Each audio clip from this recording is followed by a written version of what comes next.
Bismillahirrahmanirrahim. Assalamualaikum warahmatullahi wabarakatuh. Waalaikumsalam warahmatullahi wabarakatuh. Selamat siang, salam sejahtera untuk kita semua. Alhamdulillahirabbil alamin. Kita bisa berjumpa kembali di pertemuan kali ini ya. Kita belajar bersama kembali di ini hari Senin. Karena dilihat di sini ada jadwal UP. UP itu ada di tanggal 23. Jadi ini karena banyaknya permintaan untuk nanti ada kelas di RGS 14 mepet ke sana ya ke tanggal itu, jadi ke tanggal 23, jadi kita dipadatkan. Kita untuk materinya kita padatkan, nanti dilihat lagi jadwalnya ya Bapak Ibu semua. Sebelum kita ke pembelajarannya, kita ke pembahasan soalnya, marilah kita berdoa terlebih dahulu. Berdoa dimulai.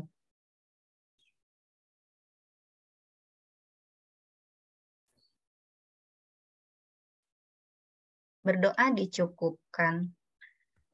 Ya, silakan Pak Ilmi. Terima kasih Bu Susi. Assalamualaikum warahmatullahi wabarakatuh.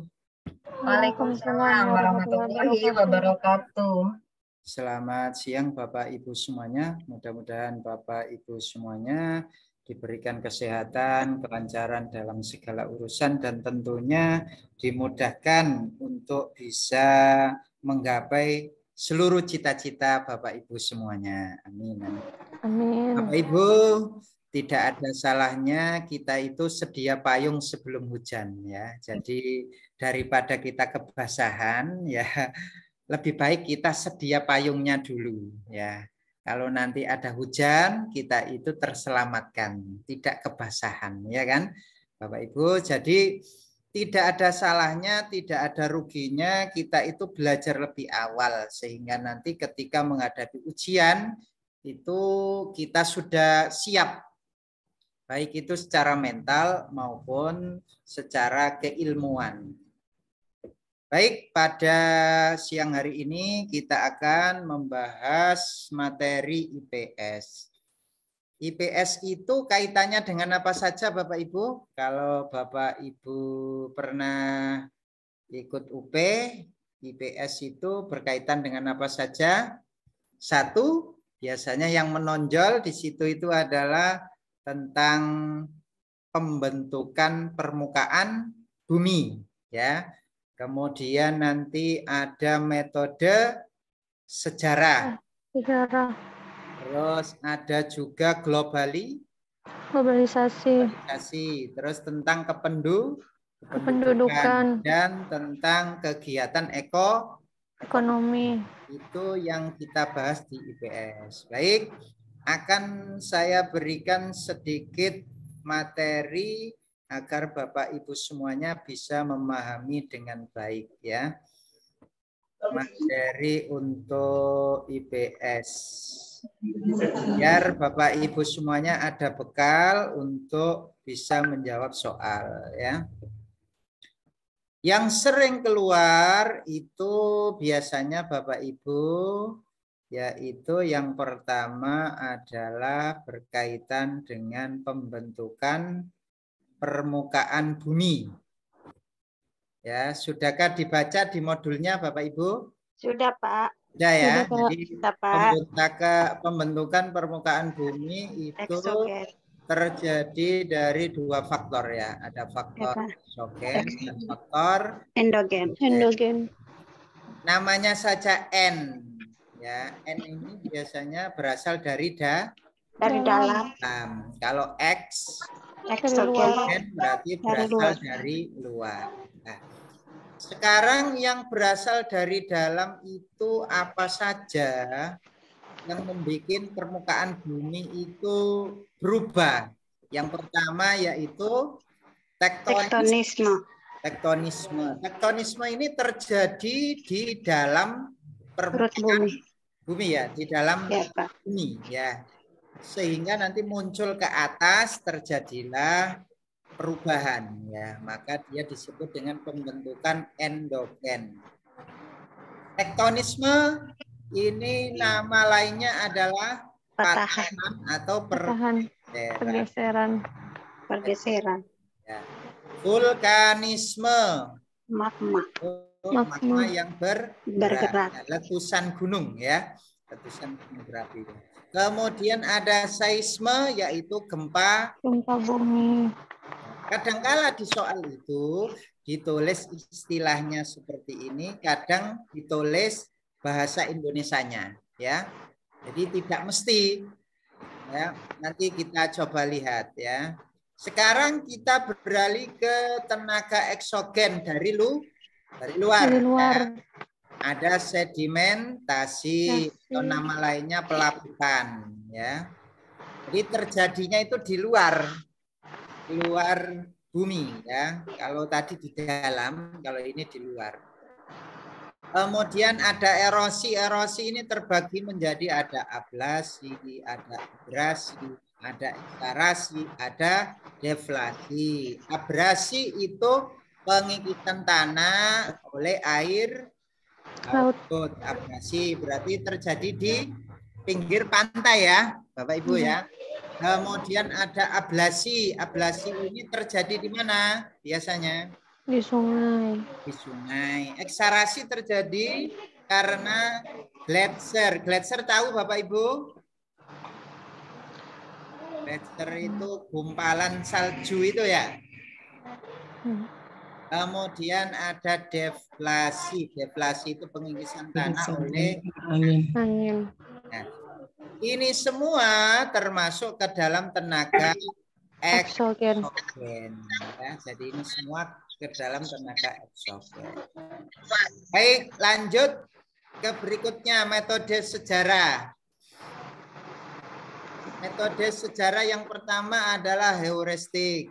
Sebelum kita menulis sejarah, itu yang pertama adalah menemukan, memperoleh atau mengumpulkan. Mengumpulkan, menemukan, menghimpun.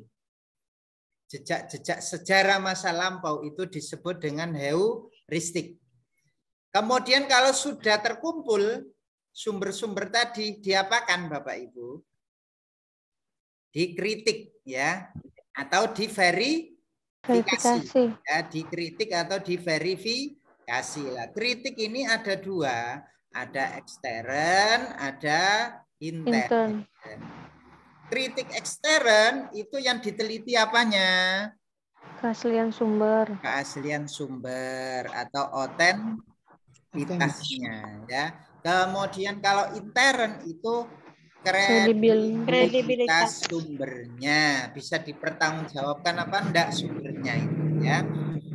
Kemudian yang ketiga setelah dikritik atau diverifikasi, yang ketiga adalah interpretasi atau ditafsir. Pak Ilmi suaranya enggak ada. Ada kok Ibu. Ada Bu Susi. Saya enggak ada. Iya, ada. Ada Bu, jelas sekali. Ya. Tadi di saya malah enggak ada. Nah, kaget. Sudah ada Bu Susi. Sudah ada. Sudah ya. Oke, baik. Jadi yang pertama tadi heuristik ya. Heuristik itu dikumpulkan, dihimpun. Kemudian yang kedua itu adalah kritik atau diverifikasi. Dan yang ketiga adalah interpretasi, ditafsirkan. Jadi setelah ditentukan ini, oh ini asli, oh ini kredibel ini sumbernya, baru kemudian ditafsirkan. Ya. Penafsiran itu sendiri ada dua, yaitu dengan cara menguraikan, analisis, atau disebut dengan analisis, atau dengan cara sintesis, yaitu menyatukan. Jadi kan setelah diverifikasi tadi itu kan ada pecahan masa lampau yang ini, kemudian diuraikan. Ada juga yang disatukan, oh ini cocoknya ini. Nah, disatukan sehingga nama daripada penyatuan tadi itu namanya Interpretasi ya, masuk sini ya. Jadi menyatukan maupun menguraikan itu masuk ke dalam interpretasi. Kemudian yang keempat yaitu historiografi, penulisan sejarah atau rekonstruksi. Jadi yang sudah tadi itu dibangun ulang. Ya, namanya rekonstruksi. Oke, nyampe sini ada yang ditanyakan? Tidak ada ya? Lanjut berikutnya, dinamika penduduk. Sensus ada berapa Bapak Ibu? Pernah disensus apa enggak Bapak Ibu? 2, Pak. Ada 2 ya? Sensus Ada 2, Pak. apa? De facto dan Itu sensus de jure. Ya, de facto itu berdasarkan apa? data. Lapangan. Jumlah penduduk Data primer data ya, lapangan. Pak. Berdasarkan lapangan ya. Lapangan. Data di lapangan. Jadi kadangkala itu di sensus itu data lapangan sama data administrasi itu beda kadangkala Bapak Ibu ya. Yang tercatat di balai desa, yang tercatat di desa itu warganya ada 30. Ternyata setelah dihitung di lapangan warganya lebih dari 30 Lebih dari 30. ya. Nah, yang berdasarkan lapangan tadi itu de facto, sedangkan yang de jure itu berdasarkan data administrasi ya. Paham ya ini ya. Jadi perbedaannya paham ya. Ini bedanya di situ ya. Oke, sekarang kita ke pengurangan dan penambahan penduduk ya. Ini coba. Ini ada tanda plus dan ada tanda minus. Tanda plus ini artinya kalau ada natalitas. Natalitas itu apa Bapak Ibu? Halo, natalitas itu apa Bapak Ibu? Natalitas itu adalah kelahiran. Oh iya Pak, natalitas Kelahiran. Ya. Sama dengan ini. Kadangkala menggunakan kata natalitas, kadangkala menggunakan fertilitas. Ya, natalitas atau fertilitas itu menyebabkan jumlah penduduk itu bertambah. Kemudian kalau terjadi mortalitas berarti jumlah penduduk kematian akan berkurang. Mortalitas itu meninggal ya. Nah, kemudian kalau ada imigrasi berarti bertambah, emigrasi berarti berkurang. Nah, apa yang menyebabkan persebaran penduduk itu tidak merata? Faktor yang pertama adalah faktor sejarah. Kenapa kok Pulau Jawa itu lebih padat, Bapak Ibu? Sejarahnya dari penjajahan ya. Ya. Dari zaman penjajahan itu banyak di Jawa terdapat banyak terfokus di Jawa. Betul sekali ya.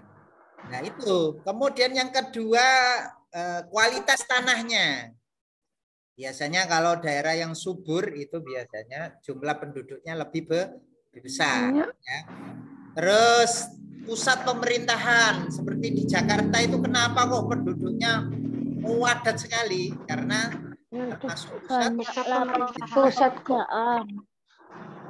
Kemudian ukuran luas daerah, ketersediaan lapangan pekerjaan itu yang mempengaruhi ya, mempengaruhi persebaran penduduk itu sehingga tidak merata ya Bapak Ibu ya. Nah, dampak kalau persebaran penduduk tidak merata itu apa yang terjadi Bapak Ibu? Satu adalah pembangunan terhambat. Kemiskinan di perkotaan bertambah, kriminalitas meningkat, semakin luntur kebudayaan daerah. Ya, semakin luntur kebudayaan daerah. Nah, sekarang kita ke indikator. Indikator kualitas penduduk itu ditentukan oleh 3 ini minimal ya. 1, pendapatannya itu tinggi. Kalau pendapatannya tinggi berarti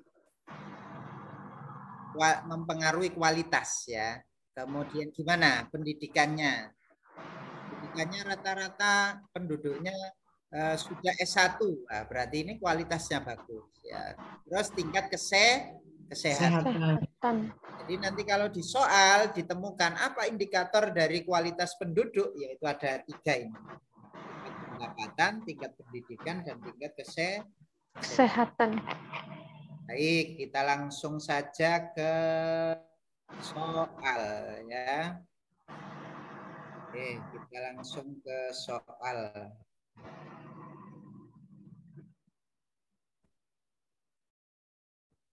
Ya, silakan. Ada salah satu yang bagian membaca. Silakan. Saya, Pak. Ya, silakan, Bu. Silakan, Bu. Salah satu sikap sederhana yang dibutuhkan dalam menghadapi tantangan di era globalisasi di bidang budaya adalah A.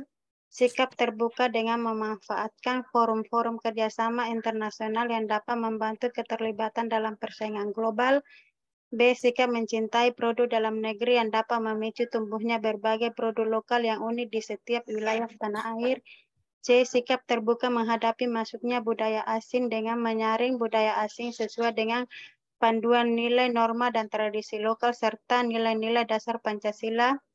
D. Sikap kolaboratif dengan memanfaatkan jaringan informasi yang menghubungkan berbagai pihak mulai dari pemerintah, BUMN, juga swasta baik dari dalam maupun luar negeri. E. Sikap kemandirian dalam mengembangkan potensi dalam negeri. Era globalisasi di bidang budaya. Era globalisasi di bidang budaya. Yang A itu di bidang apa, Bapak Ibu? Yang A. Ekonomi, Pak. Ekonomi, Pak. Kerjasama internasional, persaingan global. Ini di bidang Ekonomi. Berarti yang mana kira-kira ya? Yang C. Yang C. Yang C. Ekonomi ya ini ya. Ya, Pak. Kemudian yang B ini di bidang apa? Ekonomi, Pak. Ekonomi. Yang ekonomi. Ya. Terus yang C Budaya. Berarti sudah ketemu ya. Iya, Pak. Oke, yang D apa kira-kira? Di bidang apa itu? Ekonomi. Informasi. Ekonomi sosial. Sosial ekonomi, Mas. Kolaboratif. Jaring informasi yang menghubungkan berbagai pihak melalui pemerintah. Ini juga di sepertinya Sosial. Di bidang Sosial. Iya, sosial ya. Terus di bidang apa ini istilahnya? Jaringan informasi itu apa? Teknologi. Teknologi, Pak. Oke, berarti sudah ketemu yang C ya. Jadi diidentifikasi satu persatu sehingga ketemu yang di bidang budaya. Oke, lanjut berikutnya. Silakan. Saya, Pak. Ya, silakan. Nomor 2. Teknologi yang berkembang pesat memudahkan manusia untuk berinteraksi dan berkomunikasi. Salah satu manfaatnya adalah A. Membuat manusia menjadi sangat tergantung kepada teknologi. B. Seseorang dapat terhubung dan berinteraksi dengan banyak orang. C. Manusia dapat lebih cepat menyelesaikan pekerjaan. D. Munculnya persaingan dalam bidang teknologi komunikasi. E. Peralatan teknologi untuk komunikasi lebih canggih. Yang B, Pak. B. Yang A itu di bidang apa, Bapak Ibu?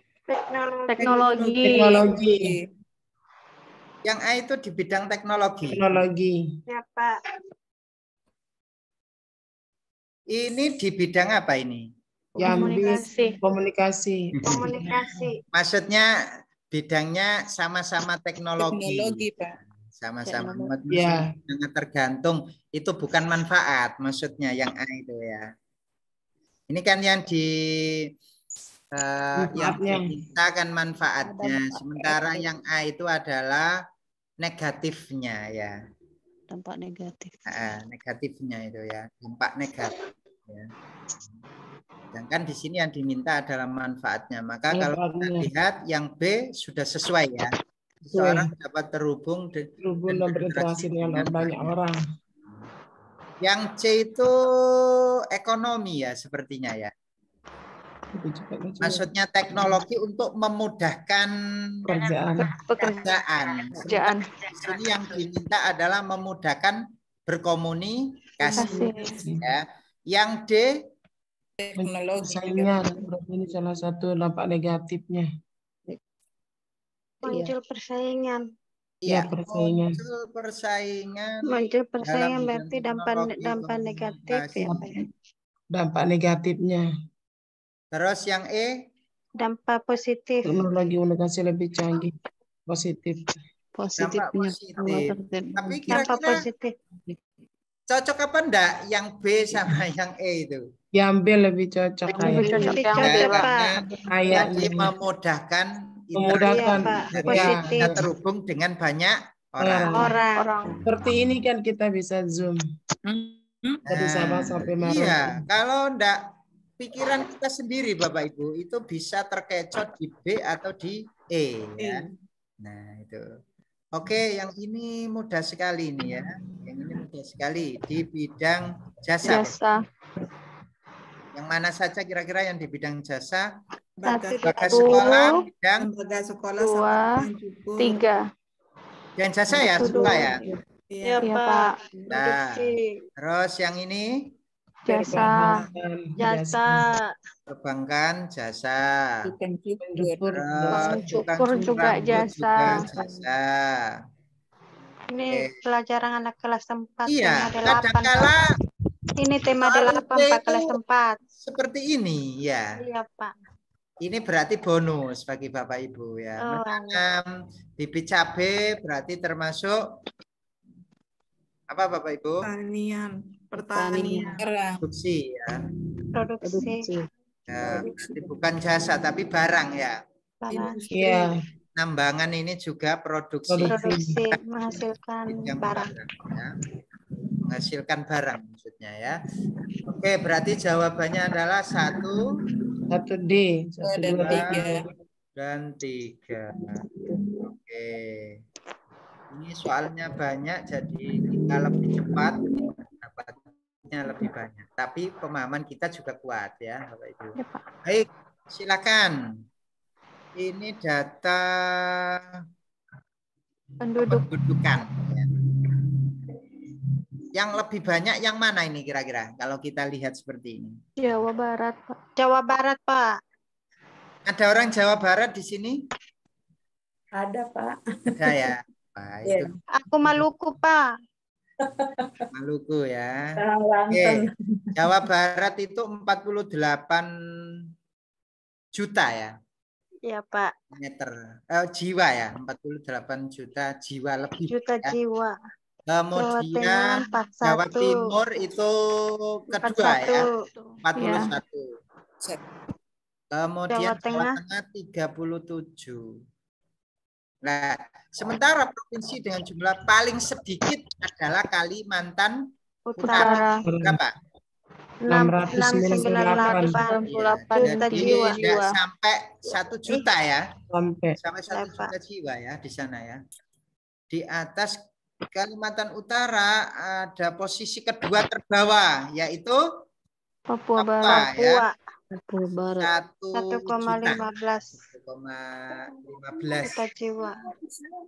Berarti kalau kita urut ya berarti Jawa Barat. Kalau di sini ya Jawa Timur, Jawa Tengah, Kalimantan Utara. Kalimantan Utara, Papua dulu ya. Papua dulu 1 juta. Kalimantan Utara itu paling bawah. Paling bawah. Ya. Nah, sedikit kan ya. Nah, Papua dari di atas itu konsekuensinya kalau seperti itu padat sekali penduduknya seperti itu, misal di Jawa Barat itu apa yang terjadi kira-kira nanti ya? Kualitas hidup rendah. Kualitas hidup yang rendah.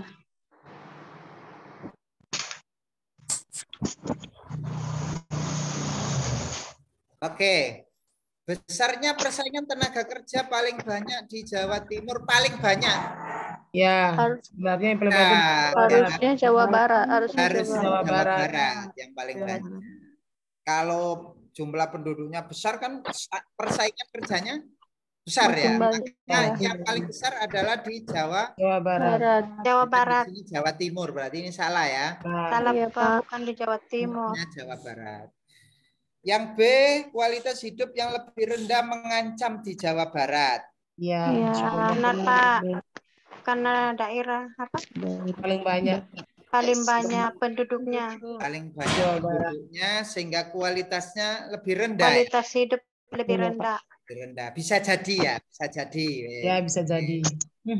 Yang C kira-kira gimana? Kemungkinan Nggak mungkin potensi yang paling kecil. kriminalitas Oh, paling tidak besar. mungkin ya. Karena tadi Tidak paling mungkin. kecil. Kecil sehingga Kejutan kriminalitasnya jiwa juga kurang. kecil. Ya. Kurang. Ya. Terus yang D, Kalau tersedia banyak di Papua Barat. Di Papua Barat. oh tidak ya. Bahkan di Jawa Barat tempatnya. Nah, tentunya pusat-pusat industri tentunya ya yang paling banyak penduduk. Jawa Barat. Terus yang E, Masalah sosial sering terjadi di Jawa Barat. ya jelas Mungkin Salah. sedikit. masalah sosialnya ya. Paling sedikit. Pasti tinggi. Bertambahnya penduduk itu juga bertambah masalah Masalah sosial. yang Ini malah cocok. sedikit kebalikannya. Ya, kebalikannya. Nah ini ya Bapak Ibu ya. Ini ada kaitannya dengan materi kita tadi ya. Kualitas Iya, Pak. penduduk ya. Natalitas dengan Oke. Lanjut nomor 5. Mana ini kira-kira? Ayo ada yang baca. Saya Pak. Silakan Bu. Pengguna kursi roda sekarang tidak perlu khawatir untuk menyetir mobil sendiri. Perusahaan mobil Kanguru menjual mobil elektrik yang ringan dan dapat digunakan oleh pengguna kursi roda. Penemuan mobil ini merupakan bukti bahwa perkembangan iptek memberikan dampak positif bagi kehidupan, yakni A. Hidup lebih praktis dan efisien waktu. B. Memudahkan interaksi sosial. D. Mempercepat penyebaran informasi. D. Memudahkan penyebaran teknologi. E. Menambah ilmu pengetahuan. Perkembangan iptek, Pak, memberikan dampak positif bagi kehidupan, yakni bagian D, Pak, memudahkan penyebaran teknologi. Bagi kehidupan ini ya. Hidup lebih praktis dan efisien. Dengan adanya ilmu pengetahuan dan teknologi lebih praktis hidup. Bisa jadi. Bisa jadi kalau saya ya enggak tahu. Ya, bisa jadi ya. Bisa jadi. Akan interaksi sosial bisa jadi. Bisa jadi. Ya. Mempercepat menyebar informasi bisa jadi. Masih juga bisa jadi. Cuma bisa jadi. kunci lain, Bapak Ibu enggak itu. Ya. Cuman di atas kan kuncinya Ya, semuanya ini hampir Iya, Pak, semuanya ini dampak positif semua, dampak Pak. positifuan. Tapi yang mana? Yang kata kunci lainnya itu loh. Hidup lebih praktis dan efisien waktu lah. Ini kan ceritanya ada kursi roda. Iya, berarti memudahkan interaksi sosial, Pak. Yang B, memudahkan interaksi sosial. Pengguna kursi roda itu sekarang tidak usah khawatir kalau kemana-mana. Nah, kira-kira yang mana? Kira-kira? A. Yang B. Karena ini kan memudahkan, kursi roda itu memudahkan. Ya, ini ceritanya kursi roda ya. Jadi ya. itu keseluruhan itu semuanya dampak positif itu Bapak Ibu. Ya. Mana Ya, Pak. Apa? Itu kan kalau yang A itu kan pengguna kursi roda bisa melakukan aktivitas sendiri gitu Pak maksudnya. Nah, itu loh yang saya minta tadi ya. Jadi maksudnya di situ ya. Jadi perusahaan mobil Kanguru ini membuat alat itu tadi itu supaya lebih mudah, lebih praktis, ya, lebih praktis. Jadi membuat hidup itu lebih praktis gitu ya. Iya. Kalau nanti di sini itu soalnya itu berkaitan dengan kecanggihan HP misalkan ya, bisa berkomunikasi dengan orang-orang di luar negeri, berarti nanti memudahkan interaksi sosial. Yang itu. Karena ini kursi roda, maka hidup lebih praktis dan efisien. Ya. Menambah ilmu pengetahuan ya, yang bertambah ilmu pengetahuannya itu adalah yang membuat kursi ya. Oke, baik, betul ya jawabannya A. Oke, nomor 6. Ini ada gambar seperti ini. Berarti ini kira-kira endogen, eksogen, atau apa ini ya? Tektonik, Pak, lempengan. Tektonik? Banjir kok eksogen lah, Pak. Banjir air. Nah, ini ya kira-kira. Ya. Eksogen, Ini Pak. kan permukaan bumi kan berubah. Yang tadinya Eksogen. daratan jadi Air. air kan, iya kan? Kira Iya, patahan Ya. ini, Pak. Nah, maka terjadinya ini dari luar apa dari dalam? Dari luar. Dari Dari luar. luar, Dari banjir. luar, maka namanya Eksogen. eksogen. Ini bisa jadi itu gini loh Bapak Ibu ya. Di kutub utara misalkan itu esnya mencair jadi gletser itu kan. Esnya mencair. Iya, Pak. Nah, maka terjadi perubahan itu kan. Perubahannya secara endogen apa eksogen kalau seperti itu? Eksogen. Eksogen. Dari luar bumi ya. Oke, baik. Selanjutnya nomor 7 silakan. 7.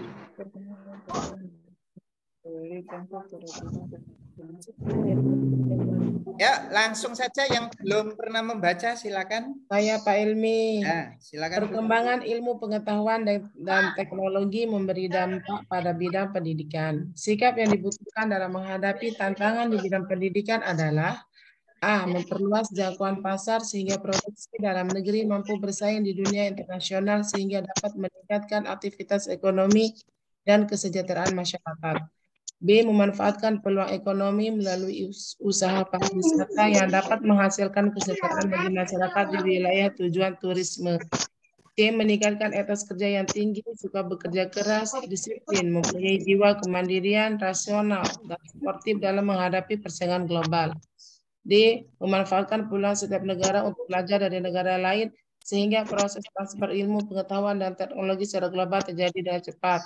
E. Bersama-sama dan pemerintah berupaya menolak dan menghindari globalisasi. D. Pak Ilmi. Pendidikan D. Memanfaatkan peluang setiap negara untuk belajar dari negara lain. Belajar dari negara lain. Kok C ya? Memanfaatkan peluang setiap negara untuk belajar dari negara lain sehingga proses transfer ilmu pengetahuan dan teknologi. Ya, dalam bidang pendidikan ya Bapak Ibu. Ya, dalam bidang pendidikan ini. Kita evaluasi satu. Ya, evaluasi satu-satu. Memperluas jangkauan pasar berarti ini ya, ekonomi. Kelihatan sekali kan ya. Ekonomi dan kesejahteraan masyarakat. Memang jangkauan pasar lebih luas dengan adanya ilmu pengetahuan dan ilmu pengetahuan ya betul. Ya. Ekonomi. Kita membeli barang, menjual barang keluar. Ekonomi Pak Ilmi bukan ekonomi. Oh iya.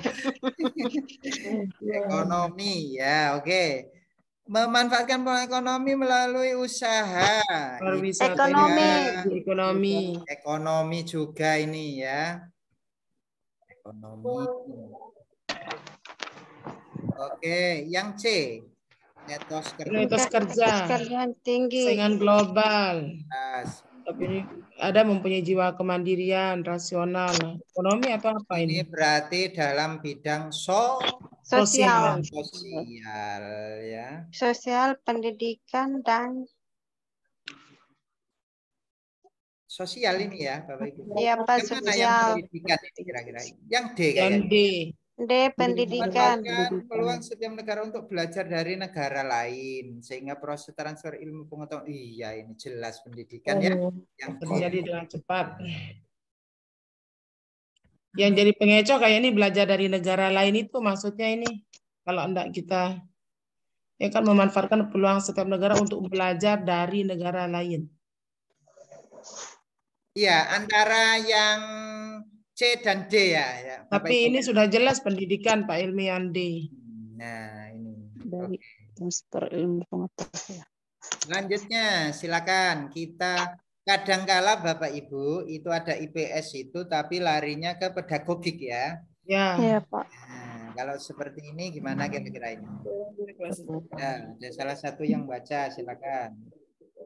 Saya Pak Ilmi. Ya, silakan. Seorang guru kelas 4 akan mengevaluasi kemampuan peserta didik dalam mengidentifikasi berbagai bentuk keragaman suku bangsa, sosial, dan budaya di Jawa Timur yang terkait peraturan dan alat evaluasi yang tepat untuk mengukur kemampuan tersebut adalah A. Wawancara, B. Observasi, C. Apa itu? Skala sikap model, tiket, D. Terus apa? Objek pilihan ganda, E. Pedoman, pengamatan. Yang mana kira-kira, Bu, Pak? Kalau ada soal seperti ini harus diidentifikasi dulu. Ini yang mau dinilai itu ranah afektif, ranah kognitif, ranah psikomotor. Kognitif. Kognitif, Pak. Instrumennya. Kognitif, mengidentifikasi. Mengidentifikasi. Ini masuk C ya? Ya, Pak. Kan, ya. Nah, C3. kalau dia mengidentifikasi, maka teknik atau instrumennya itu jelas. Kalau pengetahuan itu ya kalau enggak tes tulis ya tes lisan. Maka kita pilih yang mana kira-kira kalau seperti ini? Tes pilihan ganda. Tes tulis itu bisa berupa pilihan ganda, ya kan, uraian dan sebagainya ya. Nah, kalau wawancara ini masuk apa Bapak Ibu? Wawancara afektif. Ini menilai ranah afektif ya. Afektif. Atau sikap. Afektif ya. itu apa? Oh ya, sikap. Itu sikap ya. Observasi juga sikap. Sikap afektif. Nah, jadi diobservasi anak itu di kelas, diamati istilahnya ya. Diamati ya Pak. Nah, masa menilai pengetahuan dengan diamati saja, nah itu kan enggak mungkin ya. Mungkin. Jadi kalau sikap itu diamati bisa, oh anak itu sopan, oh anak itu disiplin, dengan diamati bisa terukur ya. Tapi kalau pengetahuan ya harus dites. Kalau enggak tes tulis ya tes bisa. Ya, kalau yang C ini juga sama afektif. Afektif, C pengamatan itu juga sama dengan observasi afektif. Jadi ini Bapak Ibu penjelasannya ya. Kalau pengetahuan ya, menilai pengetahuan itu ya tes tulis, tes lisan, penugasan. Ya. Nah, tes tulis itu juga bisa berupa apa? Instrumennya itu, alatnya itu berupa apa? Ini kan tekniknya ya. Ya, tes tulis. Bisa cara ganda, isian. Menilai pengetahuan itu dengan cara tes tulis ya. Instrumennya itu pakai alat apa kita ya? Pakai alat apa? Bisa berupa ganda, isian. Jawaban singkat, menjodohkan, benar salah, uraian. Itu tes tulis. Tes lisan itu bisa lembar observasi, diskusi, tanya jawab, percakapan ya. Tes lisan ini ya, maksudnya ya. Kemudian penugasan itu berupa lembar penugasan, PR atau clipping ya. Tadi Pak Ilmi yang di atas itu, Pak Ilmi juga lagi sekali, mohon maaf. Lagi di atas yang di soal. Nah, itu mengidentifikasi ini termasuk tes tulis. Tes tulis, pengetahuan. Kita tahunya dari mana? Dari KKO-nya. KKO taksonomi, Bro. Nah, betul sekali. Dari mengidentifikasi itu ya. Nah, mengidentifikasi betul. Ya, saya masih ini kata-katanya masih agak ini. Mengidentifikasi berarti itu dia. Mengidentifikasi itu masuk ranah kognitif ya, ranah pengetahuan. Sehingga bisa dinilai dengan tes tulis atau tes lisan. Ya. Lisan. Di sini nanti suka saya bingung. Nah, iya, jadi Bapak Ibu itu yang pertama kali kalau menemukan soal seperti ini, diidentifikasi dulu. Ini masuk ranah afektif, masuk ranah kognitif, atau psikomotor. Ya. Nah, identifikasinya mana Pak? Ya di KKU-nya itu. Ya, di KKU-nya itu. KKU yang pengetahuan itu apa saja. Iya. Itu bisa dilihat di taksonomi belum itu ya. Taksonomi belum. Oke. Tapi ini yang keterampilan. Ini yang keterampilan ya, misalkan anak itu membaca puisi ya. Ya. Nah, itu berarti yang dinilai apa kira-kira? Kalau keterampilan Pak Ilmi di KKU-nya apa itu tadi kata-katanya selain tadi? Ya, kalau di keterampilan itu mendemonstrasikan. Oh, mendemonstrasikan. C5 ya Pak ya. Kan ya, jadi yang kaitannya dengan apa ya, keterampilan lah istilahnya ya. Ya. Mendemonstrasikan, mempresentasikan, membuat hasil karya. Ya, lah itu dengan cara apa kita itu menilai keterampilan itu? Satu, unjuk kerja, proyek, produk, portofolio. Itu instrumennya daftar skala penilaian peran aktif ya. Ini contohnya. Itu yang harus kita hafalkan itu ya. Di soal itu anak-anak bermain peran, berarti yang dinilai apa itu kalau bermain peran itu yang dinilai? Keterampilannya. Praktek, iya keterampilan. Kemudian kalau praktek menggunakan mikroskop juga keterampilan. Sholat. Keterampilan. Keterampilannya. Olahraga berlari yang dinilai apa? Keterampilannya. Masa olahraga berlari terus kita nilai tes tulis, tes kan ya? Kan tidak mungkin kan ya? Anak menyanyi. Keterampilan. Nah, tekniknya pakai apa? Nggak proyek. Kalau seperti sholat, nyanyi, membaca puisi itu nggak pakai proyek. Kalau itu pakai apa?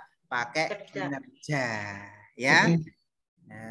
Unjuk kerja atau kinerja kita menilainya pakai itu. Kalau bakti sosial, pentas seni, penghijauan anak-anak itu, apa menanam pohon, nah itu kan termasuk project. Ya. Kemudian kalau produk ini ya menghasilkan barang ya. Barang. Nah, kemudian ada portofolio itu adalah kumpulan karya siswa. Karya siswa ini Bapak Ibu ya. Jadi dilihat di soalnya anak-anak disuruh membaca puisi, berarti nilai ranah keterampilan. Menilai kedisiplinan anak, ini jelas afektif ya. Seperti itu Bapak Ibu. Oke, baik, selanjutnya yaitu sikap. Sikap itu tahu anak itu disiplin atau enggak ya pakai observasi ya kan. Ya, pakai juga penilaian diri, penilaian antar teman dan guru. Jurnal, pernah buat jurnal Pak? Jurnal itu kan catatan. Buat Pak. Sewaktu pembelajaran anak ini sering mengganggu temannya, jadi ada catatan gitu ya. Nah, ini biasanya kalau di rapot yang K13 ya, itu kan ada isian untuk sikap ya Bapak Ibu ya. Ya. Nah biasanya kita itu 0 botol atau kosong sama sekali tidak ada catatan. Benar apa enggak? Benar. Yang ada itu biasanya kita itu yang ranah pengetahuan dan keterampilan saja. Iya. Yang ada nilainya itu. Tapi kalau sikap ini jarang dinilai sama guru. Ya kan? Ada Pak itu datanya masuk sendiri. Penilaian sikap sosial dan ada dua itu. Maksudnya catatan buktinya Bu. Catatan bukti kita itu kan biasanya enggak ada kan. Anak ini sering mengganggu temannya di kelas. Terus besok lagi kita catat anak itu berdoa kurang atau apa gitu ya. Ini terlambat itu ada Bu Bapak Ibu kira-kira. Ada buatnya di jurnal Pak, setiap hari buat jurnal yang kayak catatan itu. Oh ada catatannya Bu jenengan. Ya ada, tapi kalau pas di rapor nggak tahu taruhnya di mana. Nah ini rata-rata kita itu hanya menilai sikap dan keterampilan biasanya. Pengetahuan dan keterampilan yang ada itu biasanya. Kan karena kan berbentuk nilai kan ya. Kalau yang ini kan bentuk catatan. Ya. Baik, selanjutnya. Silakan kita ke metode penelitian. Ayo, silakan. Ada salah satu yang membaca, silakan. Halo. Izin Pak, saya baca. Ya, silakan, Bu. Nama situs Kumitir makin banyak dikenal orang setelah adanya temuan 3 kerangka manusia awal bulan ini. Dari ketiga kerangka, salah satu kerangka masih utuh. Diberitakan sebelumnya, antropolog forensik dari Universitas Airlangga atau UNAIR, Dr. Pihil, Kusbardiati yang terlibat dalam penelitian mengatakan kerangka tersebut berjenis kelamin perempuan, usia sekitar 20-30 tahun dan tingginya sekitar 141-153 cm. Dari kompas.com tanggal 26 bulan 3 2021. Berdasarkan alinea di atas, maka kesimpulan ahli didasarkan langkah metode penelitian yakni A. Menuliskan temuan, B. Mengkritik sumber, C. Mengumpulkan sumber, D. Memvalidasi sumber, E. Interpretasi. Kira-kira yang mana ini? Menuliskan temuan itu berarti historiografi ya? Iya, Pak. Mengkritik itu berarti kritik tadi ya, verifikasi. Kritik, Pak. Kritik sumber. Verifikasi. Mengumpulkan interpretasi. Oh bukan, mengumpulkan apa Bapak Ibu? Heuristik. Heuristik. Oh, heuristik. Memvalidasi sumber kritik. Ya, Kritik. memvalidasi sumber itu kritik. Interpretasi itu menafsirkan. Menafsirkan, ya? Menganalisis. Menganalisis. Nah, kira-kira yang mana ini kira-kira? Kalau ada soal seperti ini masuk yang mana ini? Ada kata kunci temuan Pak di atas. Ya. Ada temuan kata 3 kerangka manusia. Adanya temuan 3 kerangka. Ya, ada temuan. Kemudian diapakan temuannya? Temuan salah satu kerangka masih utuh. Terus itu sebelumnya. Salah satu. Berarti dikumpulkan. Ini kan dikumpulkan sudah ya kan? Iya Pak, dikumpulkan sudah. Diverifikasi. Verifikasi. Sudah. Berarti dianalisis Pak. Ya, itu diverifikasi sudah Pak. Iya. Berarti diapakan ini? Ditemukan sudah, dikumpulkan sudah. Interpretasi Pak. Dikritik. Bisa dianalisis Pak, ditafsirkan. Nah, betul sekali Bapak Ibu. Ditafsirkan, ya kan? Ya, interpretasi. Nah, ditafsirkan sama penemunya. Oh, ini berjenis perempuan, ya kan? Iya, Pak. Usianya ini sekitar 20 sampai 30 tahun, tingginya kisaran ini. Berarti itu ditafsirkan saya. Ditafsirkan. Dianalisis. Analisis. Ya. Jadi Bapak Ibu harus lengkap pengetahuannya tentang sejarah seperti ini ya. Biar enggak terkecoh. Nanti kata kuncinya apa tadi? Temuan. Kalau temuan nanti kan larinya ke ini mengumpulkan sumber nanti ya. Iya Pak. Iya. Heuristik. Nanti larinya ke heuristik ya. Oke, ada heuristik, ada kritik, kemudian interpretasi, historiografi. Oke, lanjut nomor 10 silakan. Kan 10. Saya Pak Ilmi. Oke, Bu, silakan. Muatan materi pembelajaran IPS yakni menyebutkan tokoh-tokoh yang terlibat dalam peristiwa proklamasi kemerdekaan Indonesia. Ketika peserta didik ditanya oleh guru, apakah kalian sudah pernah melihat sang proklamator yakni Soekarno dan Hatta?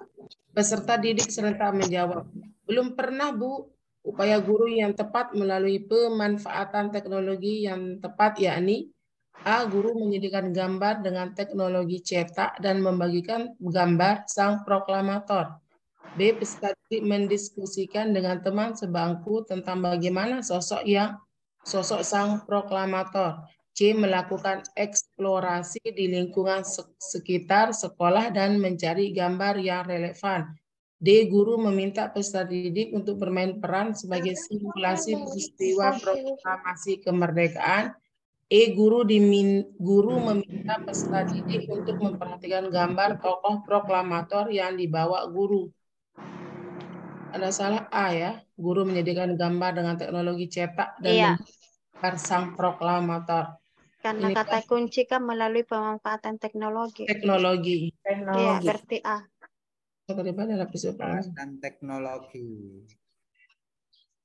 Upaya guru yang tepat melalui pemanfaatan teknologi. Pemanfaatan teknologi. Nah, yang B itu memanfaatkan teknologi, Bapak Ibu. Hanya Tidak, Pak. Tidak, ini berdiskusi. Mengeksplor berarti mengeksplor, ya, Pak. Enggak memanfaatkan teknologi kan ya? Iya, Pak. Ya. D. Bermain peran. Melakukan eksplorasi di lingkungan sekitar. Teknologi cetak ini ya, kata kunci. Iya, Pak. Kata kunci teknologi cetak. Oke, baik. Berikutnya silakan globalisasi, silakan. Saya, Pak. Ya, silakan Bu. Globalisasi merupakan proses mendunia yang mengaburkan batas-batas negara dan setiap manusia memiliki tanggung jawab yang sama sebagai warga negara global. Permasalahan yang menjadi tanggung jawab warga negara global yang dimaksud adalah 1. Islamic State of Iraq and Syria atau ISIS, 2. Polusi udara, 3. Komunisme Cina, 4. Kemiskinan, 5. Pesatnya informasi dan komunikasi. Dari paparan di atas, yang menjadi tanggung jawab warga negara global adalah polusi udara dan kemiskinan. 2 dan 5. Adakah tanggung jawab pilihannya? sebagai warga negara global ya? Yang mana kira-kira Bapak Ibu? Oh, nggak ada 2 dan 5. Polusi udara. 4 kemiskinan juga ya, Pak ya? 2 dan 4. 2 dan 4. Polusi udara dan kemiskinan. 2 dan 4. Iya, Iya. Pak. Tanggung jawab warga negara global. Oke, berarti benar ya jawabannya. Iya, Pak. Yang kalau yang ISIS bukan Pak ya? ISIS itu bukan ya, negara tertentu kan ya. Tanggung jawab seluruh. Ya. Kemudian komunisme di Cina ya hanya di Cina saja kan ya. Iya, informasi dan komunikasi juga bukan tanggung jawab global ya. Jadi kalau polusi mesti.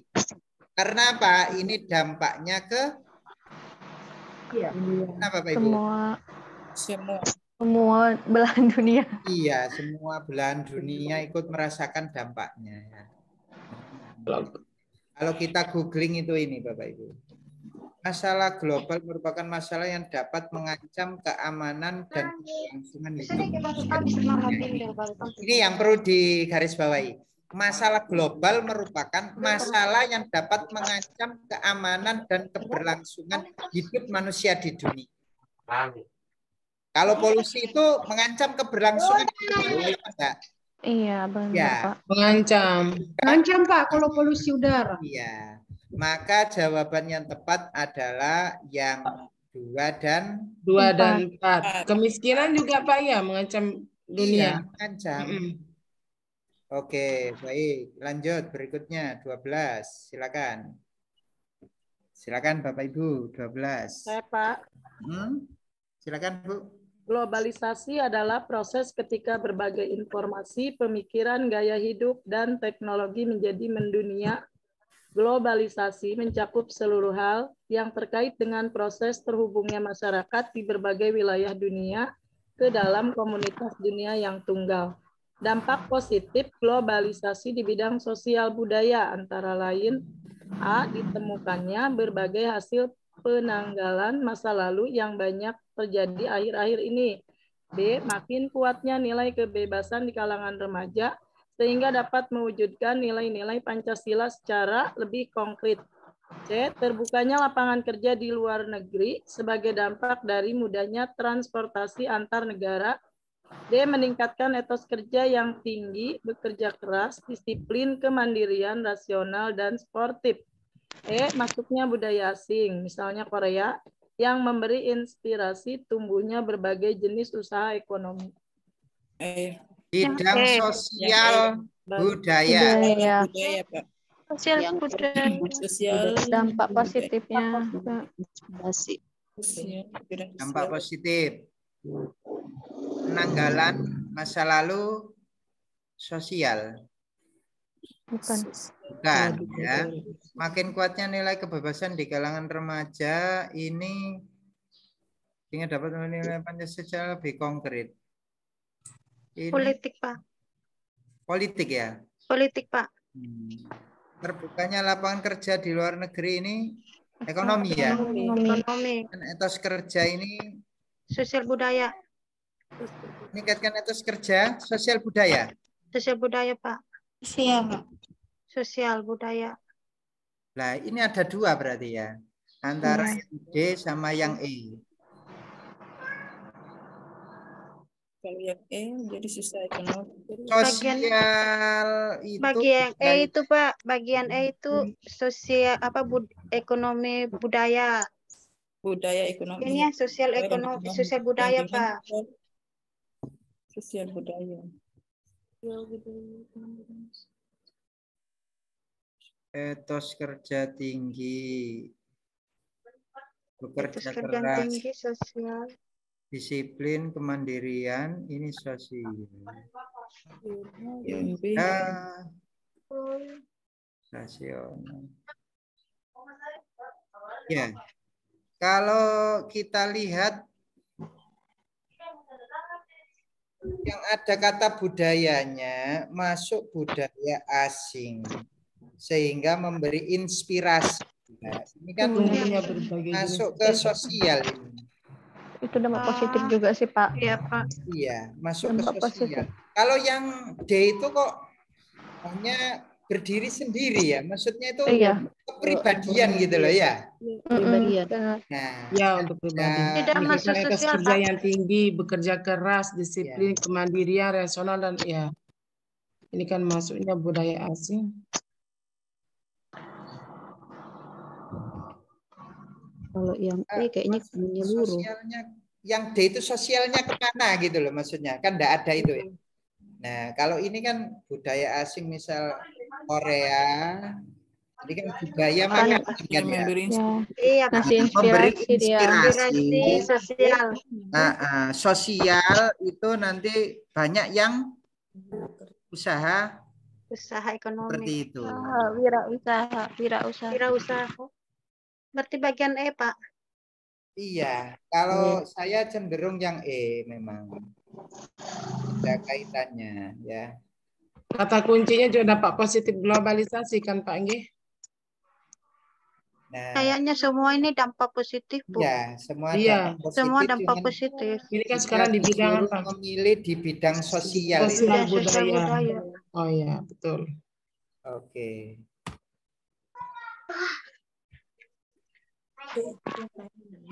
Cuma ada budaya, cuma itu saja memang. Lanjut berikutnya silakan Bapak Ibu nomor 13. Ya, pengecunya kuat sekali meningkatkan kerja. Itu semuanya. Iya.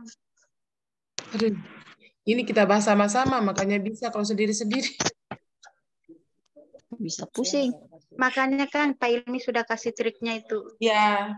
Ya, kita harus pilih satu yang mana yang ekonomi, yang mana politik, yang itu triknya. Ya, lanjut Bapak Ibu, monggo. Pak. 13. Silakan, Bu. Saya Pada saat pandemi Ya. COVID-19, banyak usaha mikro kecil dan menengah memanfaatkan media sosial untuk memudahkan produsen menawarkan produknya kepada konsumen. Perilaku produsen tersebut termasuk dalam kegiatan A. Pelayanan, B. Penyimpanan, C. Pemasaran, D. Barang, E. Diversifikasi. Pemasaran. Ya, Pemasaran, yang Pak, C. C, Pak. Pemasaran ya, produsen. Konsumen ya. Menawarkan produknya kepada konsumen, bagian pemasaran kayaknya. Ini pelajaran kelas 4 ya, Bu ya, tema 8. Pelajaran kelas berapa, Bu? 4, Pak. Tema 8 semester 2. Oh. Produsen, produksi, konsumen. Nggak tahu, Bu. Kita ngajar kelas 1. Malah kita kelas 3. Yang kelas 4 pasti tahu. Tema 8. Oke, baik. Jawabannya yang mana, Bapak Ibu? Pemasaran. Pemasaran. Pemasaran, ya. Kata kuncinya tadi apa, Bapak Ibu? Produsen, Pak. Menawarkan media sosial. Menawarkan produk konsumen. Menawarkan produk. Perilaku produsen. Menawarkan produk. Menawarkan produk, ya kan, banyak pada konsumen. Menawarkan media sosial untuk menawarkan produknya. Itu termasuk dalam kegiatan pemasaran, betul. Lanjut berikutnya nomor 14, silakan Bapak Ibu. Silakan nomor 14. Belum, silakan. Saya Pak, pendidikan Ya. yang bermutu memerlukan dukungan sarana dan prasarana yang memadai, antara lain ketersediaan buku atau bahan ajar yang berkualitas. Namun demikian, semakin banyak buku yang dicetak, semakin banyak pohon yang harus ditebang. Menghadapi dilema semacam ini, seorang guru yang profesional dituntut untuk mengambil keputusan yang tepat untuk mendukung pencapaian tujuan tersebut adalah media pembelajaran yang modern dan negara-negara maju dari negara-negara maju. B. Penggunaan kertas daur ulang dalam pembelajaran. C. Penggunaan sarana radio dalam pembelajaran. D. Pembelajaran di kelas dengan PBL. E. Pengembangan media berbahan lokal. Jawabannya menurut saya nih Pak, B. B. Ya Pak, penggunaan kertas daur ulang. Daur ulang. Ya Pak. Ini di sini kan kalau kita permasalahan yang dihadapi itu kan menggunakan kertas, ya kan? Iya Pak. Pendidikan itu kan mesti kalau enggak ada buku kan bagaimana kan begitu ya? Iya Pak. Semakin banyak buku dicetak itu ternyata semakin banyak pohon yang ditebang. Untuk menghadapi hal tersebut sebagai guru yang profesional itu kita caranya gimana supaya enggak menebang itu? Penggunaan kertas daur ulang dalam pembelajaran bisa jadi. Ya. Yang A, kok dari yang A? Bisa jadi juga Pak. Dari itu ya Pak ya. Dari ya.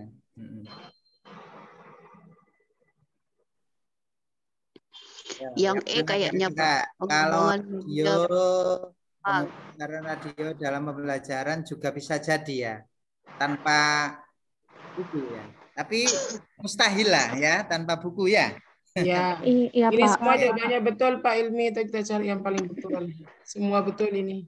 Tapi di sini semua membutuhkan buku loh Pak. Ya, itu lagi. Fokusnya kan buku, berarti mungkin kertas daur ulang itu.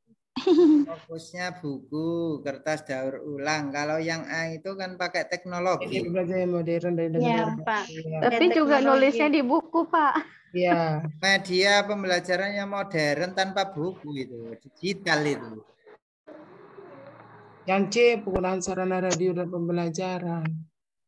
Yang A itu pakai buku digital, Bapak Ibu. Saya kan enggak pakai cetak.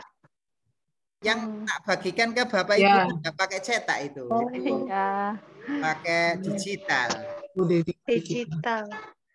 Digital. Jadi enggak usah pakai kertas ya. Bapak Ibu juga kalau beli pakai kertas juga mahal kan ya. Nah, kalau digital kan kalau kita ya. Katanya orang ya. Tapi kalau kita mau mencatat yang penting-penting kan pakai buku Pak Ilmi. Ya. Kalau mencatat yang penting-penting nanti kita pakai buku. Ini mencatat juga ini. Yang penting-penting kita catat. Nggak harus di buku Bu, mencatat sekarang itu Bu. Iya. Di laptop juga bisa ya. Oh, nah, di handphone kita juga bisa ya. Jadi mengurangi, maksud kita itu mengurangi ya. Berarti nggak zaman lagi pakai buku Pak ya? Pakai media pembelajaran yang modern Bapak Ibu. Ya. Iya Pak. Tapi belum sampai sana ilmunya. Pakai PowerPoint, ya kan? Iya Pak. Pakai Canva kan bisa. Dapat. Pakai Canva kan bisa ya. Buat LKS pakai Canva, bagikan ke anak ya bentuk PDF kan bisa. Ya. Tambah kerjaan kami Pak Ilmi. Anak SD handphone jarang ya, Pak.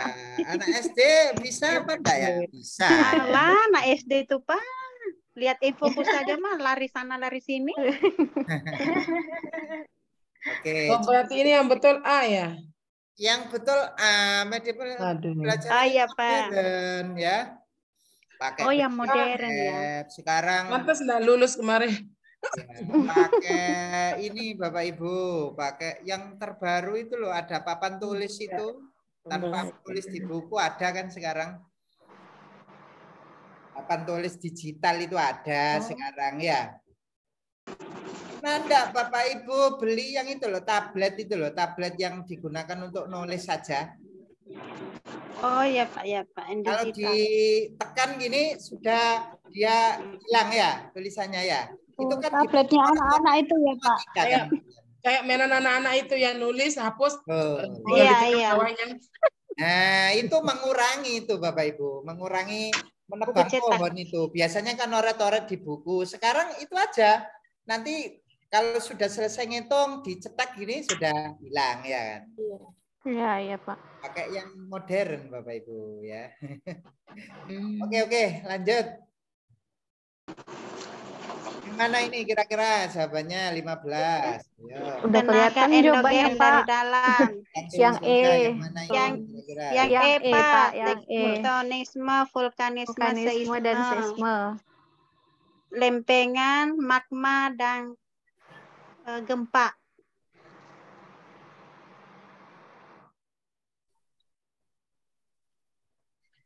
Oh.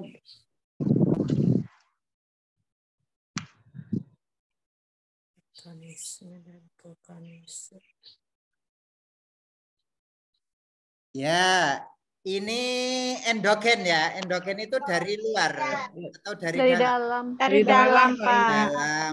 Kalau dari dalam berarti ini ada sedimentasi, salah ya? Salah Pak, dari luar. Ini ada sedimentasi, ada erosi dari luar.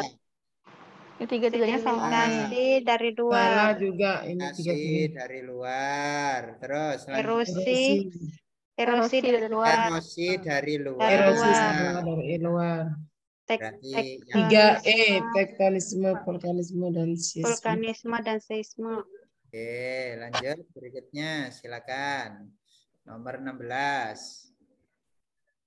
Silakan Bapak Ibu.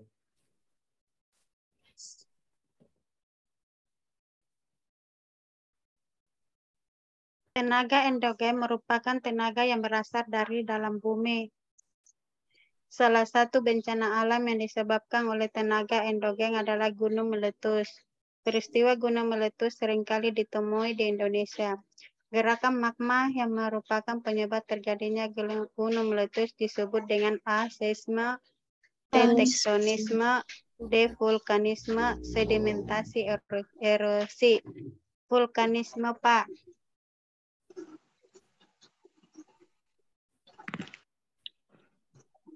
Vulkanisme.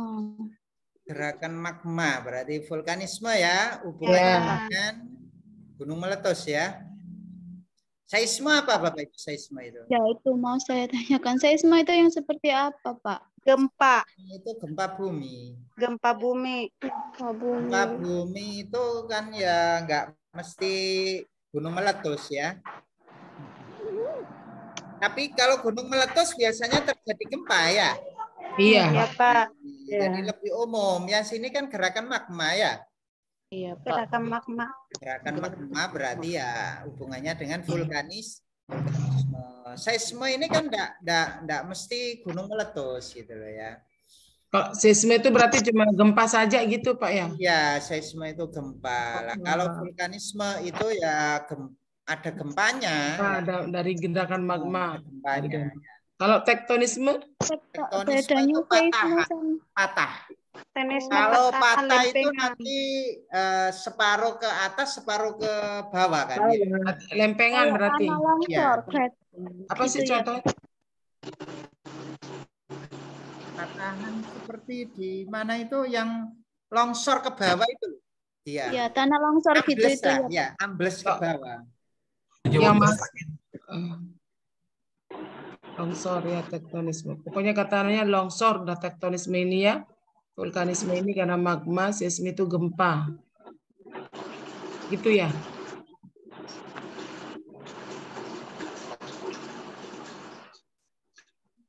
Oh, erosi.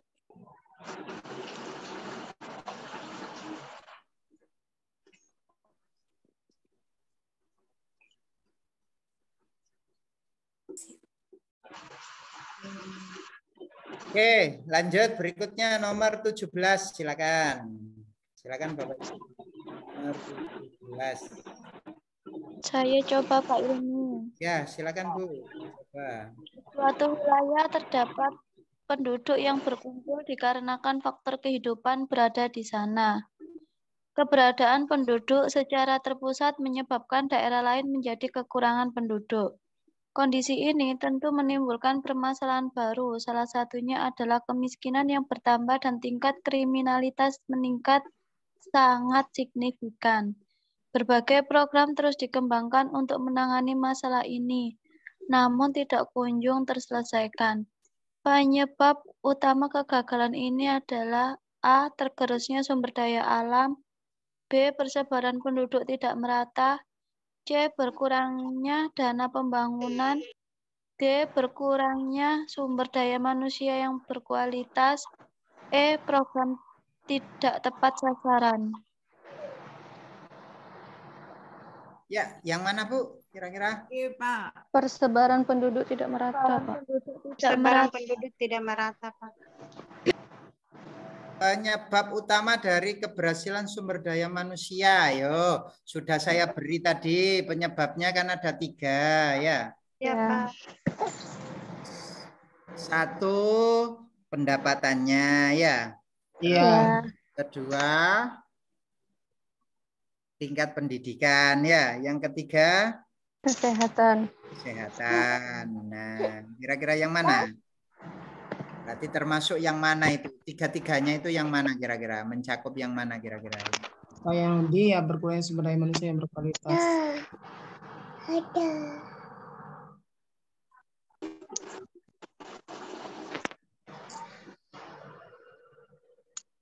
Kegagalan, ya, yang mana Bapak Ibu? Kegagalan.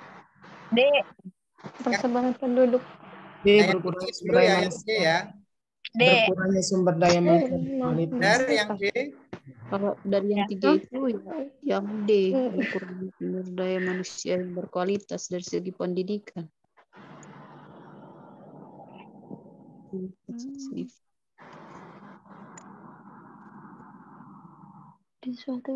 Iya, kegagalan. Yang mana Bapak Ibu? Gagal. Kalau tadi berhasil kan karena kualitasnya ya.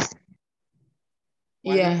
Itu kegagalan. Oh ya, berarti yang D, Pak. Berkurangnya sumber daya manusia yang berkualitas. Berkurangnya sumber daya manusia yang berkualitas. Oh, tidak ya. Yang B, Pak. Bertambah kriminalitas, permasalahan baru, ya kan? Nah, itu tadi semuanya karena apa? Karena persebaran penduduknya tidak merata. Bapak kan sudah dibahas tadi ya. Kalau di ini malah bingung ya. Ini enggak paham banget. Suatu wilayah tempat penduduk yang berkumpul dikarenakan faktor kebutuhan berada di sana, keberadaan penduduk secara terpusat menyebabkan daerah lain menjadi kekurangan penduduk. Kondisi ini tentu menimbulkan permasalahan baru. Kata kuncinya kekurangan yaitu penduduk. Kekurangan kemiskinan bertambah, kriminalitas. Nah, penyebab kegagalannya adalah persebaran penduduk tidak merata. Tidak merata. Ya, Pak, persebaran penduduk tidak merata. Nah, ini tadi kan sudah kita bahas tadi di mana ya tadi ya? Ya, Setelah de facto de jure tadi. Yang PDF tadi loh.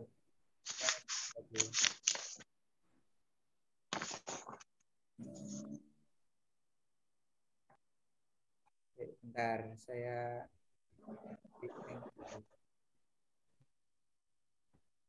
ya Bapak Ibu paham ya.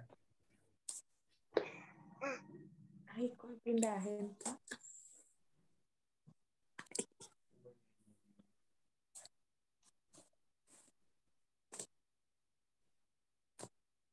Halo?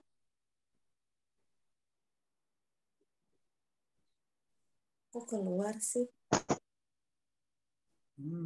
Kemana tadi ya? Kok ketemu?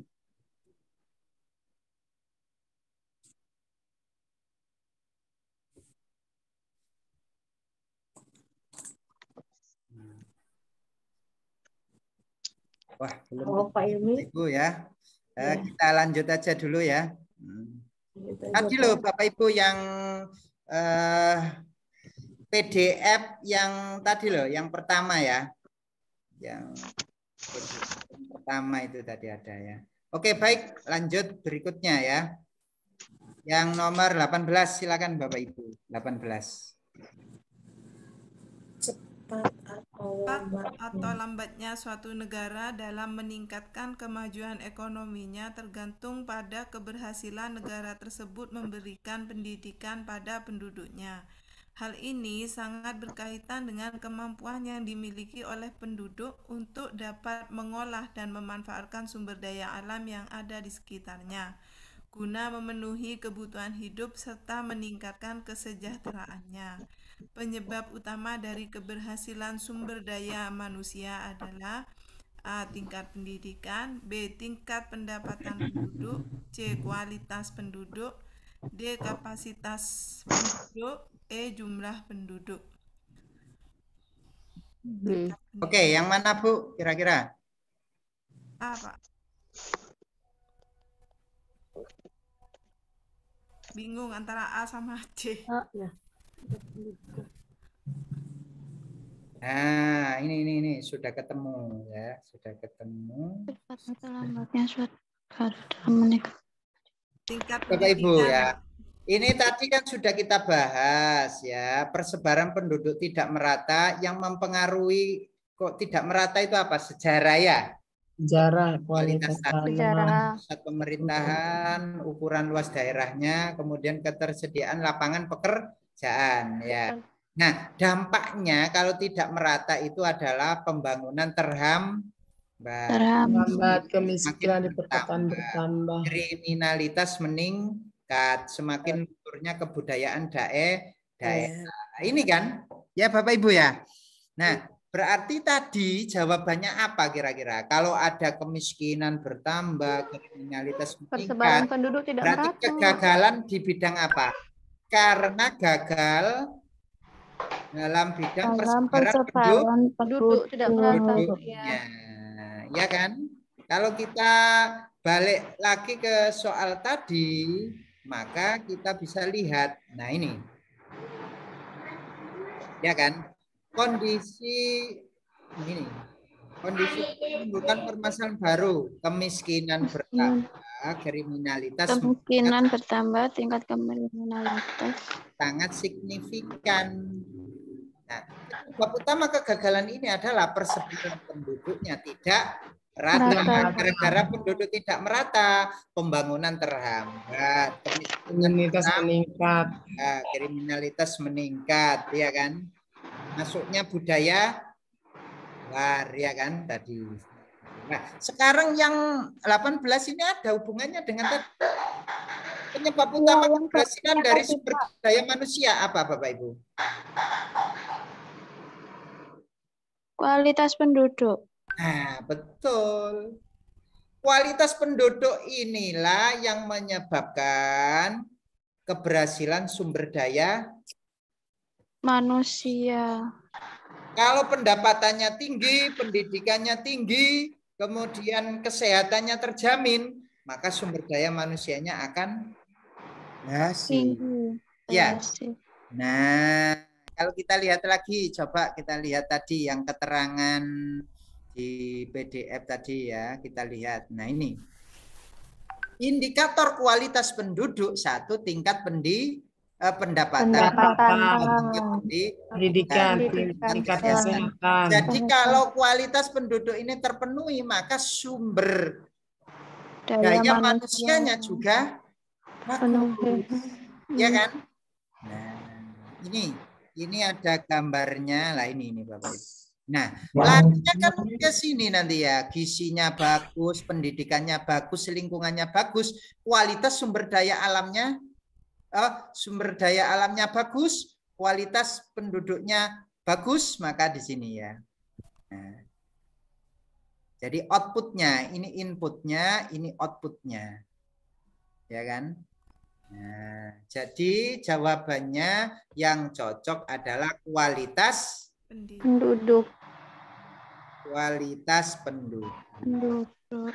Oke, lanjut berikutnya, silakan.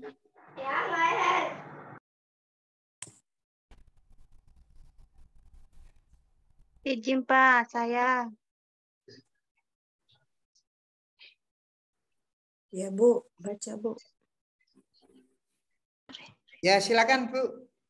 Informasi mengenai sejarah perjuangan bangsa Indonesia melawan penjajah Belanda didapatkan melalui surat kabar, rekaman radio, foto, serta hasil wawancara bersama para narasumber. Dalam metode sejarah pengumpulan informasi termasuk ke dalam metode A. Kritik, B. Heuristik, C. Historiografi, D. Interpretasi, E. Expose. Ya, yang mana? Informasi.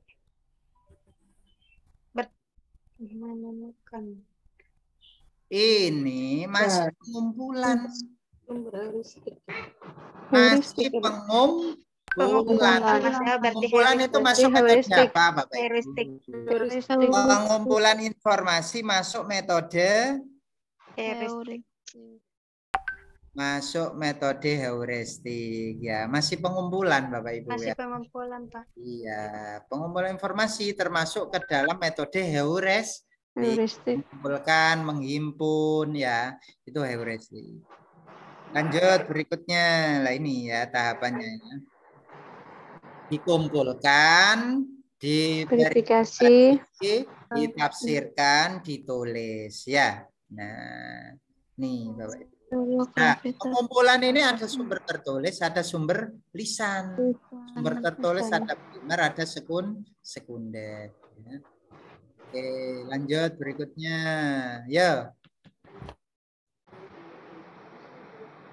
Ini mirip-mirip PPKN. Ya. PPKN. Iya, masuk ke PPKN. IPS ya kadang-kala ya. PPKN itu kadang ya masuk ke IPS itu. Ya, silakan Bapak Ibu. Baca Pak.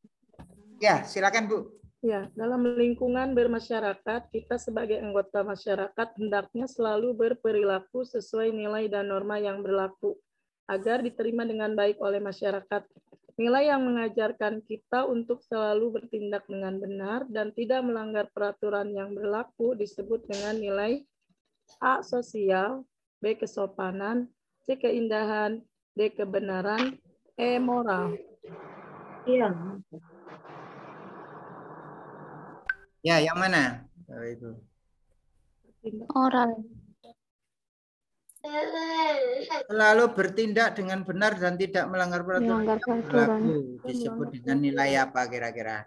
Kemarin sudah ya ini ya, kita pelajari ya, nilai-nilai ya. Nilai sosial di sini ini masuk juga ada apa kemarin Bapak Ibu? Religius, material ya. Masih ingat Bapak Ibu? Halo, masih ingat yang nilai kemarin? Nah, sekarang kita dalam lingkungan bermasyarakat, kita sebagai anggota masyarakat hendaknya selalu berperilaku sesuai nilai dan norma yang berlaku. Jelas ya? Jadi harus sesuai agar diterima dengan baik oleh masyarakat. Nilai yang mengajarkan kita untuk selalu bertindak dengan benar, yaitu nilai moral.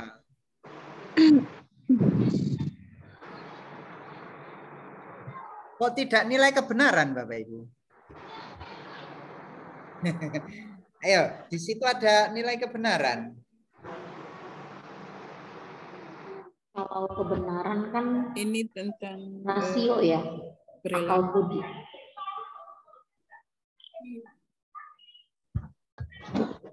Ayo, kok tidak kebenaran, Bapak Ibu?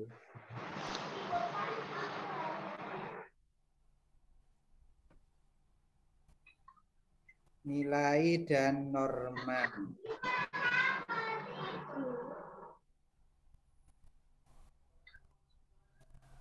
Ya, Bapak Ibu. Kenapa, Bapak Ibu? Kok tidak yang kebenaran?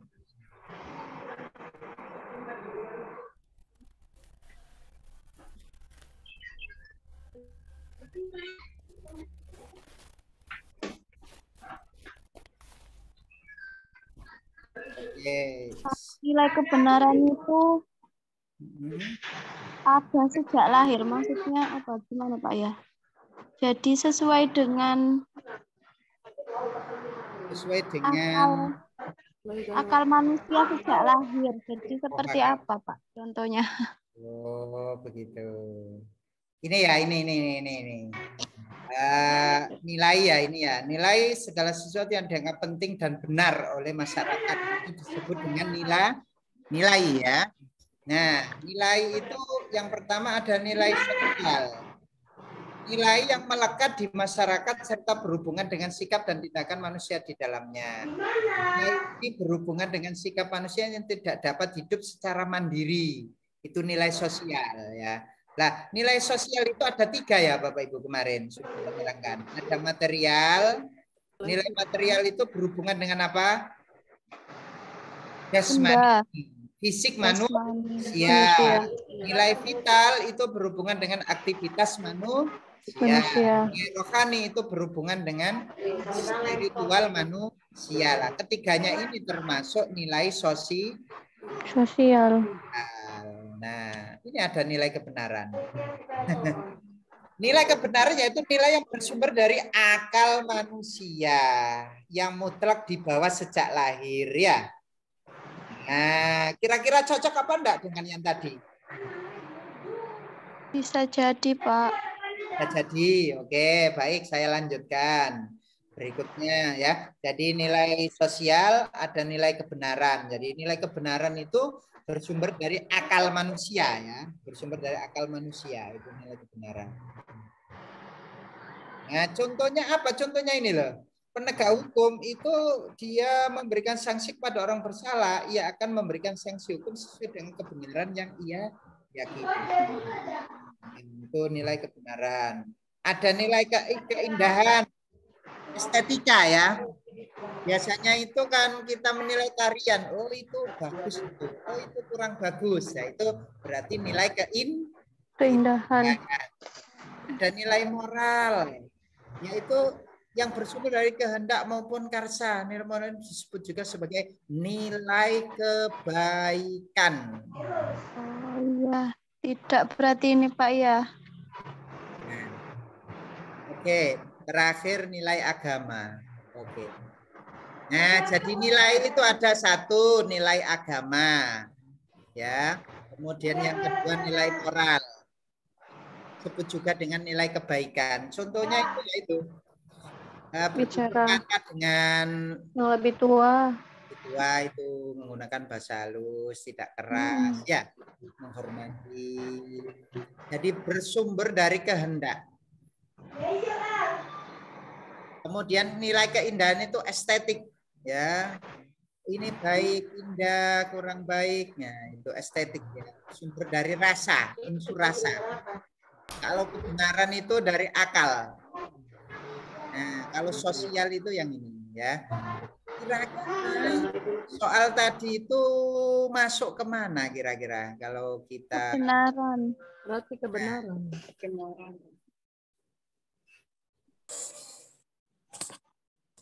Agar diterima oleh dengan baik ya. Nilai yang mengajar kita selalu bertindak benar. Nilai sosial bukan ya? Nilai sosial bukan ya? Bukan, Pak. Nah, nilai kesopanan bukan, keindahan. Bukan, keindahan bukan. Jadi antara ini Bapak Ibu. Antara D dan C. D. Nilai moral itu juga disebut dengan nilai kebaikan. Baik itu ya bertindak benar ya. Ya. Oke, yang mana kira-kira? Nah, ini luar biasa ini ya. Kita dikecoh dengan soal seperti ini ya. Kodrat dari Tuhan Yang Maha Kuasa dibawa sejak lahir ya, itu nilai kebenaran. Kalau yang moral itu bersumber dari kehendak. Yang mana ini Bapak Ibu kira-kira? Luar biasa ini, agak membingungkan.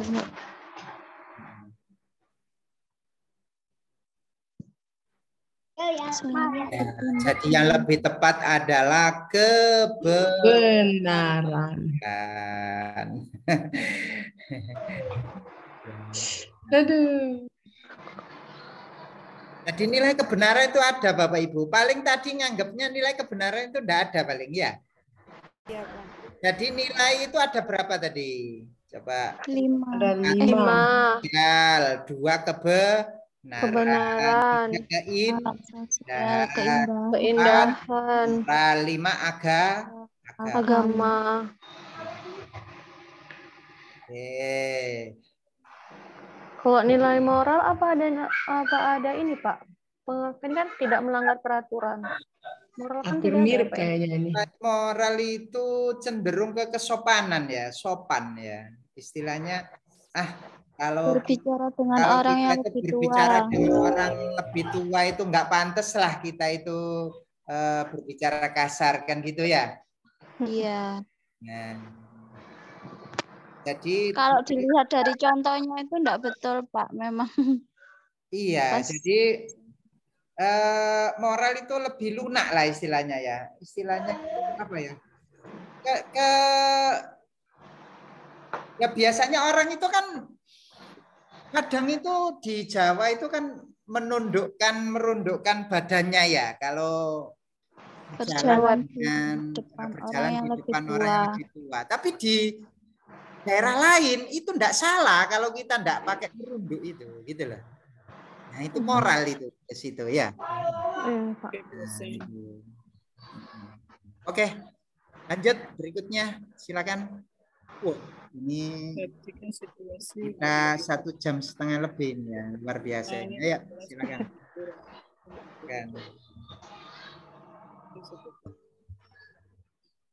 Silakan Bapak Ibu. Salah satu yang baca. Ya, silakan Ibu. Suara Pak Didi mana ini suara Pak Didi nih? Dan suaranya. Ya silakan. Silakan Ibu.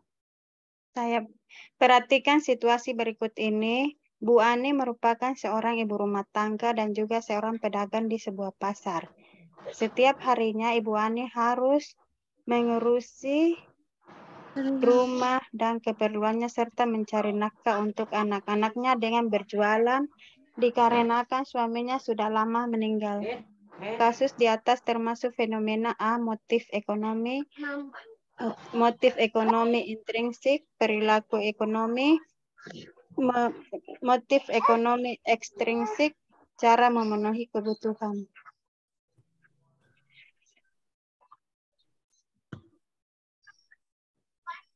Ya, yang mana Bapak Ibu? Jelas ya motif ya ini ya. Iya, jelas motif kan ini kan ya. Ini jelas motif, tapi pertanyaannya intrinsik apa ekstrinsik ini ya motifnya itu ya. Motif ekonomi. Intrinsik. Motif intrinsik. Motif intrinsik apa ekstrinsik kan gitu ya. Kalau intrinsik itu dari dalam. Dari dalam, motif intrinsik. Berarti kalau ekstrinsik itu dikarenakan faktor luar. faktor luar, X in dari dalam. Ini motif Berarti ya. dari dalam Pak, motif ekonomi intrinsik. Dari luar ya. Dari ekstrinsik ya Pak ya? Dari luar. Kalau intrinsik itu misalkan begini loh, dia itu kalau nggak bekerja itu nggak dapat uang, nanti lapar dia. Itu karena kesadarannya sendiri ya Pak. Karena berhubung saya lapar, saya harus bekerja, kan begitu. Berarti dari dalam itu Pak? Itu dari dalam. Lah, iya, Pak. Kalau ekstrinsik itu dari luar. Ada dorongan dari pihak luar. Berarti ini ekstrinsik dari ya pihak luar. If ekonomi intrinsik. Iya, Pak, karena ini mencari nafkah untuk anak-anaknya. Untuk anak-anaknya. Ya, jadi pengaruh luar ini kan ya. Bukan pengaruh untuk dirinya sendiri ya kan. Iya, Kalau masih ada suaminya kan enggak mungkin dia ya. Bekerja. Enggak ada suaminya. Berarti ekstrinsik Pak ya, ekstrinsik. Ekstrinsik ya. Dari dalam ekstrinsik. Jadi bukan karena dia itu membutuhkan sendiri begitu loh. Untuk anak-anaknya. Ya. Oh, fokusnya itu kepada dirinya sendiri ya.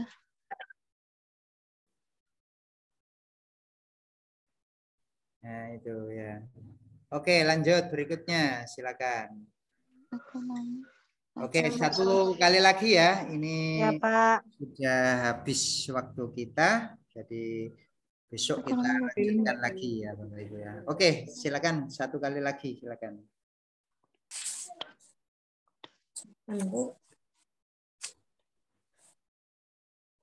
Silakan Ibu.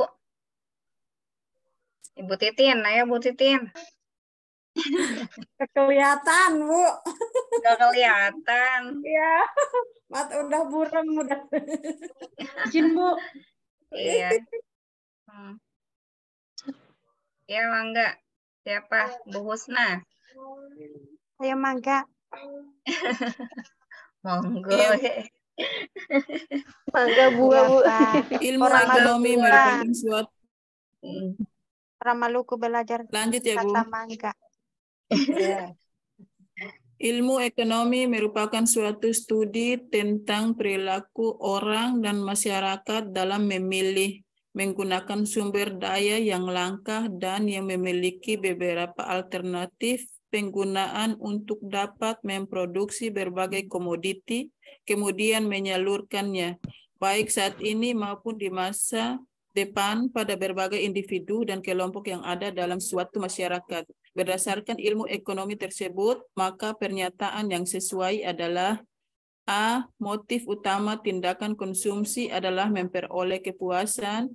B. Hanya orang miskin yang menerapkan prinsip ekonomi. C. Prinsip ekonomi hanya bisa diterapkan di bidang ekonomi. D. Motif ekonomi tidak memengaruhi tindakan ekonomi. E. Orang kaya tidak pernah menerapkan prinsip ekonomi.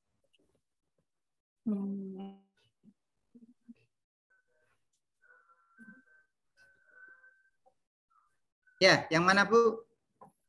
Termasuk apa ini kira-kira? Termasuk apa kira-kira ini? Motif juga? Motif. Motif ya? Iya, Pak. Ya, motif. Antara A dan D, berarti. D. Motif ekonomi. Motif utama tindakan konsumsi adalah memperoleh kepuasan. Betul ya? Motif ekonomi tidak mempengaruhi tindakan ekonomi. Mempengaruhi. Harusnya mempengaruhi ya, Pak. Nah, harusnya mempengaruhi. Jadi jawab yang mana? Yang A. Ya, harusnya mempengaruhi. Ya. Iya. Baik Bapak Ibu, karena waktu kita sudah melebihi, ya kita akhiri dulu. Besok kita lanjutkan lagi ya. Pak. Saya serahkan ke Bu Susi. Monggo Bu Susi. Terima kasih Pak Ilmi. Ya. Nah, siapa tadi Ibu? Monggo. Bukan mangga ya, Bu ya? Kalau saya Sunda mangga gitu ya. sama ya. Kalau Sunda mangga. Kalau Pak Ilmi monggo. Nah, kalau Maluku sendiri apa ya? Mari. Mari gitu ya. Silahkan gitu ya Pak Ilmi ya. Silahkan ya. Ya, betul. Nah, jadi bahasa halusnya itu beda-beda ya.